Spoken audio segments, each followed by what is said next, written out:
Welcome, adventurers and fellow world builders. My name is Yadro, and this is Yadro Gaming. Today we're going to be having another conversation with one of my players in the new campaign that we just started and finished up our first session. Kyle's been with me a really long time. He's played with me in quite a few campaigns.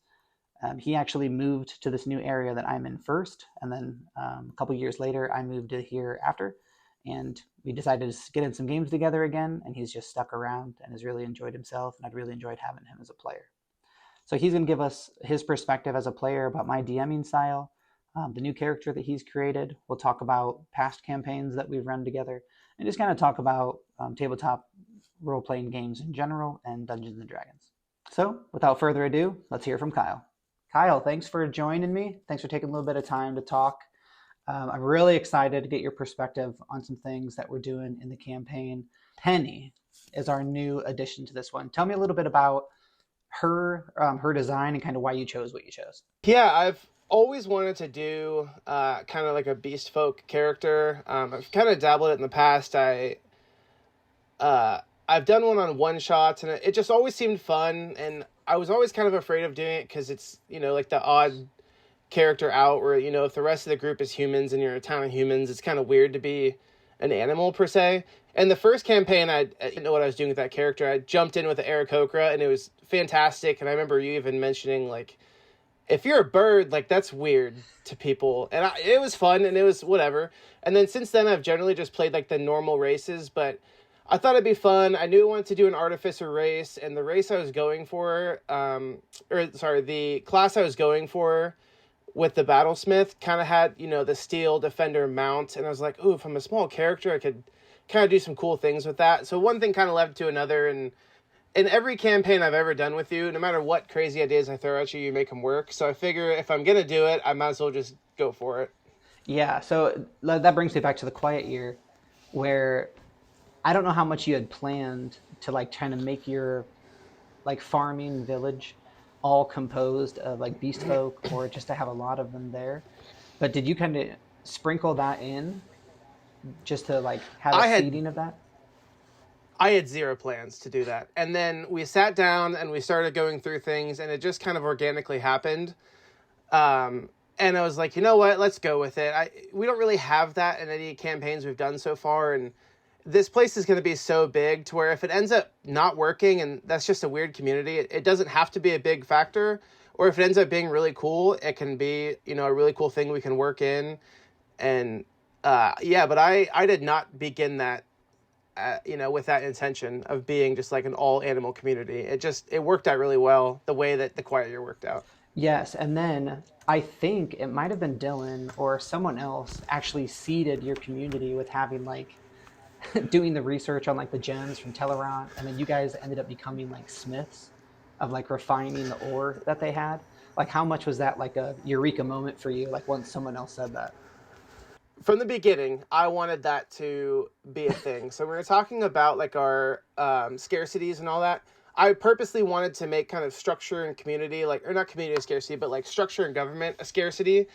So there wasn't much of that, and then have an abundance of like farmland. So the mechanical side of it, if I went that way, would have been kind of the outlier. And I think I planted the seed originally of like, oh, up in Tellerant, up north of me, it's not that far, there's these weird gems doing things. And I wanted these gems to be like very volatile, and my character is very, very new at this point, but we'll see where it kind of goes with that. But I planted that seed, and then Dylan, love him, threw in randomly later. He's like, I think one of the cards was one town gets like a master level blacksmith, and he's like, yeah, we'll give that to you. And I'm like, okay, that's literally all I needed. So that was really perfect, and I think he threw me a bone on that one, whether he knew it or not. But it just kind of worked out perfectly with what I was going for. And then there's a few little things I kind of threw in after that. And then I'm going to continue to try and just grow it as much as I can throughout the campaign. But a little bit of little from everybody really helped it work out the way it was supposed to. Yeah, and it just felt like so good at the table as it was happening, where like I kind of knew that it was something in the back of your mind, and once he said it, like your eyes got all big, and you were all, I could just tell how excited you were to actually have someone else play. You read the card. You read the card like one town gets like the blacksmith, and because we had those dice we could steal, and I'm like, if Dylan doesn't say I'm going to steal it. And then he said it, and I was like, cool, I got to save my dice for something else. So I was going to get it or try to get it regardless. I would have had to use my dice or whatever we called it to get it. But I'm glad it worked out to where I could save that for something else. Yes, and did you end up using that to steal later on? I did. There was something where a force, like somebody caused an issue in town or something, and I used it to say that somebody had some of these gems that they like worked into their body in some kind of monstrous way and tried to like take over the town, and everybody struck them down and kind of separated those stones. I wasn't trying to go like the whole Thanos vibe, but it was kind of a little bit of somebody tried to do something way too powerful with these, and maybe later down the road we'll see what happens with that, but let's take that person out, but that way people know that it's a possibility without having one person just overly strong with them too early on. Yeah, and I think you said either you split them up and gave them to separate families, or you guys like buried them like out in the wild. I think just keep them separated. I think it was both of those things. I think we mentioned that separate families had them and they were instructed, whether they did or not, I guess that's up to you. They were instructed to bury them kind of in unknown locations so that not one family could, bring them all back together. It would be difficult. Yeah, I'm excited to play around with that one. Yeah. Are you going to be trying to like get back to your settlement earlier in the campaign, or do you want to try to like hold off a little bit and explore some other places first? I would love to go back early, but I think the problem I foresee with that is that the things I want to do with these gems seem higher level in a way, and I feel like if we go back now, it's either going to be, I recover a gem or something happens, and then my character just sits on it for a while, or you work it in, and it's just not as like cool as I wanted it to be, and I know you'll make it work regardless, but I kind of see it as like a higher level thing when this does happen, so I'm okay waiting. I think there's a lot of cool places left to go still, and you've seen me sending letters back to my parents. Like that's a big thing. I want it to be like very close-knit community. When I go back, it's like there's like a party thrown for me or whatever. But, I want to stay very close, but I don't need to go back yet. I think that's still something we can hold off on. Yep, I totally agree. And since you mentioned it, let's hop into the first session that we pretty much just completed, where you were kind of the star of the show, I would say, in terms of when we opened up the campaign. You were the low roller, so you were unsuccessful in making it to town, which was kind of funny. But then you also had you had like a low, and then you had the highest high at the end. So tell me about how, did that throw you for a loop at the beginning when I put you in that situation, or did it give you something that you could play with? I kind of figured something like that was going to happen, and I really liked it. I had no intentions of like having a best friend or anything from the town I was with, but I was kind of thinking, whoever I travel with to town will be the person I stick with, and then they were just murdered before I got there, so that wasn't an option anymore. So I think the plan I had of like, does this person I go with, like, or whatever, become a friend? Do I go back with them? And you kind of took that off the board, which is totally fine because I liked how it went anyways. But no, I was not expecting that, and I was cool with it. Well, whether you intended to do it or not, I think you did a really interesting character development moment, because you said something to the effect of like everybody dies, like on the farm, because you're like a bunch of animals, right? And I was like, that's like an interesting way to think about it. I didn't know if you did that on accident or if you're going to carry that forward into other sections. I forgot I said that till just now, but I'm glad you reminded me of it. I remember everything. I use all of this. Yeah, so that was how you opened it. And then, we did the rest of the first session. You guys got the goods back, got paid a little bit, came back into town, and then you guys got to explore your vices a little bit to blow off some steam. And tell me about how you were feeling with that gambling session, as that is your vice and stressor. Yeah, so I looked at the vices like 10 times, well, probably way more than 10 times through, and I just couldn't find one that I thought would be cool. But I love the idea of Penny just being, I'm trying to think of the right word for that, like, not humble or not gullible, but just like, she will believe you if you say something, and she's just from a town where, like, yeah, like, people come and probably raid the crops and do things, but everybody there is pretty straightforward, and, like, I don't see a lot of deceit and all that in her town, so the money to her, like, when she started getting it, and she didn't really know what it was, because the community she's in is like, hey, I have corn, oh, cool, I have wheat, like, let's trade this, and then if you run out, I'll just give you, like, it's very that, where it's not, I have more money than you, so I'm in a bigger house. It's just very even. So the money, I love the scene we had when I went to the bank, and the banker was like, you want to open an account? And I'm like, yeah, I have like a ton of money. And he's like, oh, do you? I'm like, yeah, I'm like rich beyond belief. And he's like, okay, tell me more. And I deposited like 7 gold, and he's like, what is this? And I'm like, oh, like I'm assuming I can buy a house with this. Like, what do I get with this? And it was just so funny that like that led into the gambling, where like money meant nothing, but also she was like amazed by how much she got, which really wasn't that much. So going into the gambling scene, where I think I had like 7 gold, and I think Dallas gave me 5 or something that got me up to 12. I was like, I'm just going to go all in and see what happens. And then I don't think I've ever rolled so well in my life, where I think it was if you roll a 7, you lose. Yep. And I rolled, I think 5 in a row on the first time. And then I think I passed the check, and you're like, do you want to keep going? I'm like, sure. And then I think I rolled like 7 or 8 in a row without rolling a 7, and left with well over 100 gold or whatever it was. And I think I paid Dallas back, and, you know, I made some enemies probably. But yeah, Penny was having a huge high there, where she didn't even know what she was going to do with this money. She didn't even really, had no plans, but she just loved having all this shiny gold in her hand that she would use eventually. Yeah, so I think it was roll 2d6 3 times and just don't roll a 7 was the name of the game. So, yep. I mean, I think it came out to like a 55% chance that one of those rolls would be a 7. So the odds are a little bit against you, and that's like the whole point of the game. And then you had the option to like let it ride, where you had to make 2 more rolls. And then, you know, there's like a wisdom check to see, since it's your vice, like if you could resist it. And you just kept like plowing through, or just kept going until you eventually just cleared the guy out. Yeah, like, I don't have any more money.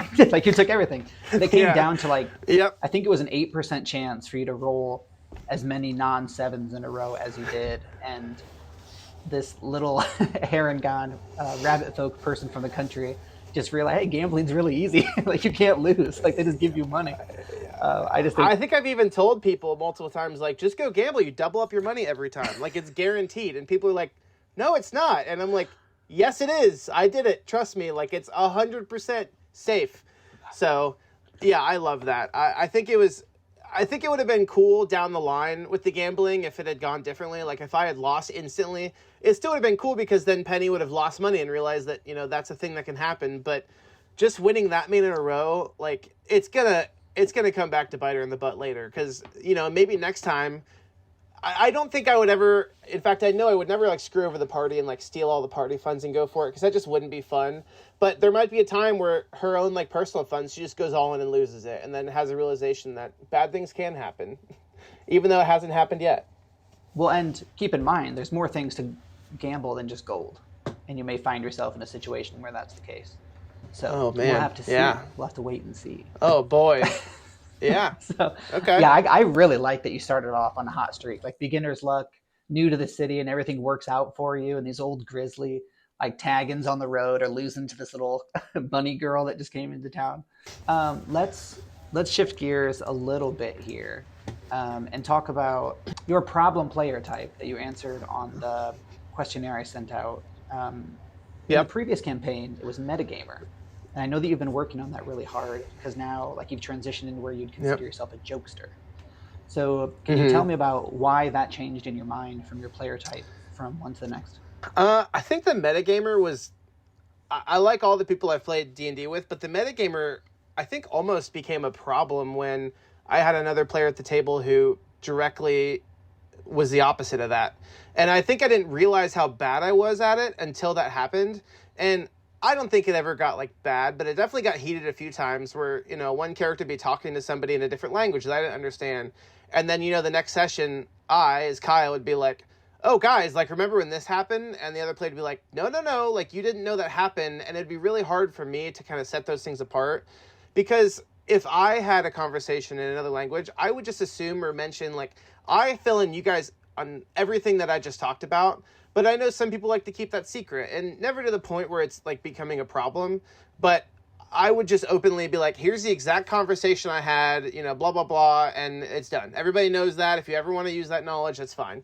And I know not everybody's like that. So that was really hard for me when I would see other things happen at the table and then struggle to not mention it later or bring it up later. And so I did have to work a lot on that. And I think transition to the jokester a little bit is just getting very comfortable with the group we have, and we have a lot of people that are like that. So that's something I do now where, you'll say something stupid and then you'll be like, oh, do you say that? Because, like, this guy's going to attack you. I'm like, no, I would never say that, obviously, because it's stupid. But I just want to make people laugh. And I think sometimes that can be harmful. But, like, we're also here to have fun. So I get why, that is an enjoyable thing for me to do because I want to get laughs out of people. But then it's probably hard for you to, like, are you sure you want to do that? Because, like, that's not going to, like, make this conversation go well with the other person. And I got to kind of backtrack a few times and try and make sure I'm not saying something really stupid. I was just going to say real quick, you've been 99% of the DMing I've ever had, although we have had, games with other DMs. And other DMs haven't been as understanding of that, where, if you say something, even as a joke, they're like, yep, this guy attacks you. And if you somehow kill him, that has ramifications that ruin the campaign for you, or if this guy doesn't kill you, then he hates you forever and you lost a friend. And it's like, well, I didn't, like, mean that. And I see how it definitely is harmful, but it's hard for me sometimes to not want to do that. Listen, the only time I would ever enforce that against you is if your joke wasn't funny and no one laughed. As long as people are laughing, it's fine. Yeah, exactly. So being like a jokester type that you've kind of transitioned into now that there's, I think, 2 other players at the table that are also jokesters, the fact that you're playing a Harengon, are you worried that could come off as like a meme character or like a joke? Like, you're not playing her that way. Like, you've been really good about kind of having, like, she's a regular character that you would use, but are you worried about like that stereotype carrying over? I don't think so.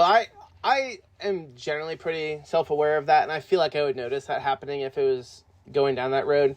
So no, I don't think that would happen. Out of all the problem characters that you could be, I feel like Jokester's probably lower on the totem as being a problem. I mean, you have maybe it's different for you as the actual DM doing that, but from what I see, like, out of the list of problem characters, if somebody was a jokester for something else, I'd be like, well, they could be worse things. They could be railroading the entire campaign around themselves, or, ruining it in another way. So, I don't think I will go down that road, and hopefully it's not a huge problem. Yeah, I would say that none of you are like disruptive in a jokester sense. Like, you'll take us down like little tangents, or we'll like pause to have our funny joke come into play. But I wouldn't say any of them are disruptive or like mood destroying. Like, you guys know when to keep your like, mouth shut during like a serious sort of moment. Mm-hmm. And when it's when it's ample time to joke, you guys are pretty good at taking advantage of it. Yeah, so I guess my biggest thing is, like, from the start, as I said, never really had another DM, and, well, I guess it kind of relates. I like to customize my characters a lot, and you're all have always been very good at, like, working with me on it. I've had other DMs where I'm like, hey, can I, like, use this weapon, but, like, pretend it's this weapon and still hit the same as, like, the worst one? I'm not trying to, like, make it better. And they're like, no. I'm like, can I just, like, say my character has this other weapon because it's cooler? Like, no. So, like, you've always been pretty good about that, and that situation I haven't had with you. But I remember the first character I ever had with you, I didn't even realize it at the time, but when I had Sarnik, the Aarakocra rogue, I was like, hey, there's this cool thing, like, called the Staff of Seven or whatever, and I'm like, can I, like, collect the pieces of that? And I didn't realize it was essentially like collecting like Dragon Balls. Like, it was like a world-ending staff, and you're like, yeah, I'll make it work. And you just like made it work, but not made it like crazy powerful. But in the end, in my characters, like, post-campaign, it did end up being a very strong weapon. But throughout the campaign, it gave me some little things that weren't game-changing, but like really cool to use as a character. But I feel like most DMs would have just been like, no, that's a item that no character should ever have. That's what I give the big bad guy to like kill you guys with.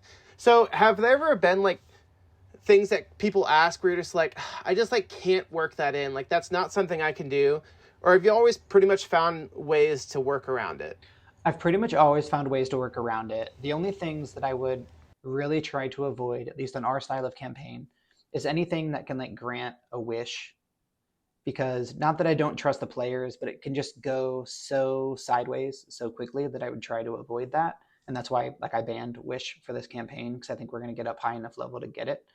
Yeah. And the other thing is like a deck of many things. Like, I don't want you to pull a card and have your character die or get trapped in a void, and then you're just like out of luck.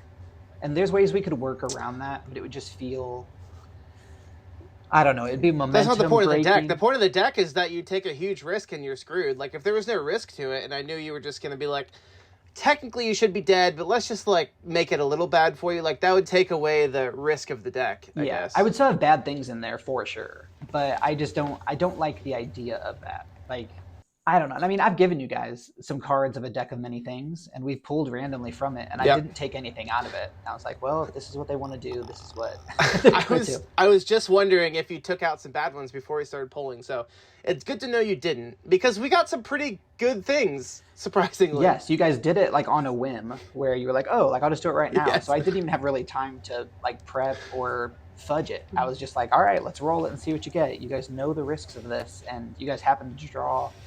Well, one of them was bad. It was like where the demon is chasing you. And then the other two was like getting a rare magic item, which I was able to do exactly what I wanted, and then getting the keep, which was kind of a pivotal thing in the campaign. So it ended up working out too well. Oh, that was fantastic. Yeah.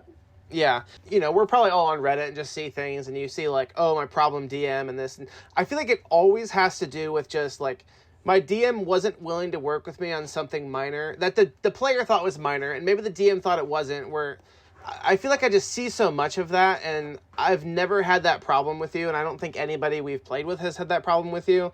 And I think that's such an important thing as a DM, to just be reasonable in what it is, and know that, like, if somebody's asking, it's hopefully not because they're trying to break the game. You know, if they said, hey, can I, you know, get a staff that gives me a wish at level 1, like, obviously. But most people are just trying to have more fun.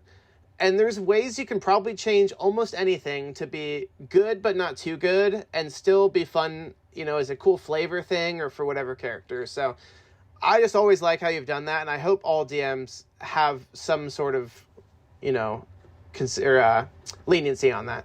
And I hope so too, and I appreciate you saying all that. But I would say over half of the things I give you guys magic-wise have some twinge of like homebrew about them now, because I either want them to do a little bit more, or I want to like power down an item to be appropriate like for what level you're at. And I think if a player would come to me and say, hey, I would be having a lot more fun if I had this thing, where it's something that I could like, you know, search for or have a personal quest for, or like your Rod of 7 Parts, where it's like over time I want to have like an objective where I'm looking for these pieces and I get a little bit more power. Like the item grows with you. I think that those are just cool items, and as a DM it's like, well, I want you guys to have fun. Like that's my number one thing. Like I want you guys to be having fun at the table, because when you have fun, I have fun. So yeah, it's all about communication. I mean, how many times have I sent you a DM after a session and just asked like, hey, how's everything going? How do you like your character? Or you've said, hey, can I just swap out this spell? I'm never going to use it and I hate it. And I'm like, yeah, I know that's not in the rules, but why burn a spell slot for the whole campaign just because you made a bad decision at level 1? Just doesn't make sense. I mean, you can't make a game as big as D&D or Magic or Yu-Gi-Oh! Or whatever the heck it is, and not make broken things. Like, things are just going to interact with each other that they did not intend on. That is just crazy dumb. And if you don't let characters have some leniency, they're just going to look up, you know, what's the most broken thing to do in D&D, and they're just going to make characters around it because they technically can, and you're not being lenient anyways. So just, you know, if you're lenient and work with them, they're not going to go down that path of like, well, the DM won't let me do it, so let me look up like how to be that powerful without, you know, what he's trying to let me do. And like, there's just ways to do it all. So just work with them, make it more fun for everybody instead of them just, you know, metagaming and looking up the coolest things to do, and then everybody just have more fun. I totally agree. I think that's great advice for anyone that's out there that's looking for that sort of support. Since you've kind of mentioned it, when are you going to run a one-shot? Oh, yeah. It all started when I built a stupid pyramid out of styrofoam that I thought would be fun, and it was incredibly fun. And now I just have a million ideas for what I want to do. And my brother's DM'd, and I've talked to you about it, and you both keep telling me less is more on your first one. And I just have a million ideas that is all going to go out the window as soon as this started. So I don't know. I just need to have the time to sit down and do it. 2 kids under 3 or under 4. It's just like not a lot of time. And I didn't realize how much went into it. And I should have realized, because I know DMing isn't easy. And I was like, oh, it should be easy to run a one-shot. It's not. So I don't know. One day when you and I have time, we'll probably sit down, and I may even want to like try it and have maybe you or Tyler sit on my side of the screen and kind of help with it. And then, you know, the other one actually play the one shot. I think that'll probably be the best way to kind of ease into it. Because I have the creativity for it and I have the drive for it, but I just don't have the time to sit down and look into all the little things the DM needs to know right now, which is what's stopping me. Well, it's a good thing that I'm doing this channel then, so that you have a resource Yep. where you can look all this up. Exactly. So I didn't answer your question. The answer is probably sometime this year, hopefully sooner than later. I'll probably have some more time getting into like the summer months and stuff when things hopefully calm. I know that makes no sense when you have younger kids. My kids aren't doing anything in the summer anyway, so it should calm down a little bit once the holidays and all that are over. So I want to sit down and actually start working on it and figuring it out. Awesome. Well, I look forward to it, either helping you out or being a player, even if I have to put my metagame earmuffs on at times. But I think you do a phenomenal job, and I'd be excited to see what you come up with. I think that as well, and I hope it goes that way. Okay, so I've had 4 specific characters. Do you have one that you think was like... So Samuel kind of came out of the blue as like a character that came out of nowhere. Like, is there a character that you enjoyed me playing the most, or you're like, this character, like, he built... Because I personally, I've looked things up, but like I never like to look up like good combos of characters. And all my characters I've played, there are things I could have done to make them stronger.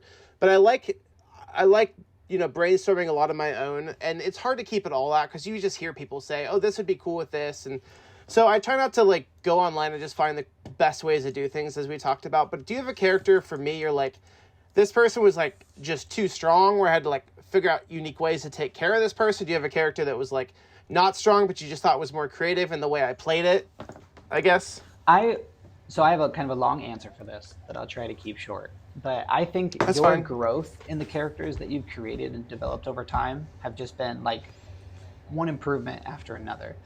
I will say that I really liked Sarnik, but I think I'm your very first character you had with me. But I think I'm a little bit biased just because I saw him grow so much, and I also saw you like learn how to play the game and like start to just kind of figure it out as you went. And you did some like really cool stuff rogue-wise in that campaign. So he's going to hold like a little place in my DM heart. But I really liked your last character phase. I thought she was awesome. I thought you like kept it on brand, like you handled the stuff I threw at you. She was nearly unkillable, and she made your party unkillable. And her name was so I was doing random Githyanki names, just like looking, I'm like, I need some inspiration. And Phase popped up. I'm like, wait, she's an Echo Knight that kind of phases around. And the name Phase is technically a Githyanki name. So yeah, love it. So like I went with that, and then I just love that name, I think, more than any name I've had, just because it fit the character, like literally what the character was, as well as like it was on brand for what the race was. Yes, and pairing the Echo Knight with the Ancestral Guardian Barbarian was just awesome. It was annoying from a DM perspective in a good way, because you set out to do something and you nailed it. Like you were the defender. My character wasn't good till like level 8, but I was like half of a bunch of things, and then when it came together, it worked out really well. And the only reason that you guys like survived the big bad final fight was because of Phase. If she hadn't been like nulling damage and having it on all of her party members, it very well could have been you. So I still have it written down that I don't know how much. I think he ended up having like 700 something health. Phase did over 550 health. It was like 558 or something. And like the rest of the party, like I wouldn't be here without the rest of the party either, because there was polymorphs thrown in that didn't do damage. So it's not all about damage, but man, and then just the amount of damage I soaked up from like, we were getting hit like 70 something that was halved to like 30. Probably 20 times that happened. So like just soaked up hundreds and hundreds of damage. Oh, it was very fun. It was so satisfying that like that character took so long to really get going, but then to have such a good fight where I used all my abilities on it was very satisfying. It was a good end to that character. And I think pretty much everyone was tapped out at the end of that fight. And thanks to the chilling touch to stop his regeneration, it was just everybody had such a great final fight. It was awesome. Is that a cantrip? A cantrip stopped a demon lord? Yeah. Essentially. That's how that works. Oh, it's so funny. Yeah, real quick. I don't know how long you have, but other thing I was thinking of when you mentioned Sarnik, I don't know why I remember this so well, but like I knew the character wasn't that good of a character, but I remember there was a scene where Paul accidentally or intentionally, I don't know, burned that entire estate down. Um, and there was somebody trapped in there, and I remember the thing was burning down. Everybody's like, "Get out!" And I'm like, "No!" Like I am finding this dude, and they're like, "You are going to die." I'm like, "Then I'll die." And I remember finding him like under the floorboard at the last second, and I like got out, and the whole thing collapsed. And I was like, like only my character could have gotten that dude out of there. And it was very cool to like have my character really work out in that way where I think I had True Sight or something from the staff so I could like see a hidden door. I don't remember what it was, but it just all worked out so perfectly. And I think those things for a character are so cool. And, you know, Paul as a wizard could probably do whatever he wanted. He probably got to die. But like, I don't think anybody else could have found the door, gotten them out. Like it was just so perfect that like my character was the one that got to do that. Well, and same with FaZe at the end of, you know, our last campaign. And I would say that Paul's character in that campaign wouldn't have done it. He wouldn't have put himself in harm's way to like risk death like that. It was just a very interesting like dichotomy between the two. That was awesome. But I don't think there's anything better than, you know, building a character to just be good all around, but having like one main thing they're good at, and then to really like dial in and do something cool with that, to where the rest of the party is like, dude, like you should have died there, but like you have the exact right things you needed to survive that. And I'm like, yeah, that's literally why I'm here. So it's very cool to be able to do that. I'm glad you enjoyed it. I'm glad we like still remember those things, or like those moments like still like hang into our mind from early on in our careers. That's great. Thanks for sticking around and listening to the interview with Kyle. I hope you enjoyed hearing from his perspective about me and games in general. I'm really excited to see how his player character develops and see where she goes, and with her gambling addiction, how that's going to play out and what kind of trouble she can get into with her artificer background. Now that you got to hear us brag about our old campaigns and characters that we had, I'd love to hear about old characters that you've had or characters that you're looking forward to playing in the future. Go ahead and share them in the comments below, and I'll read through them and I'll try to comment if I'm able to. I'll see you in the next video, and remember, why be a player when you can be a god?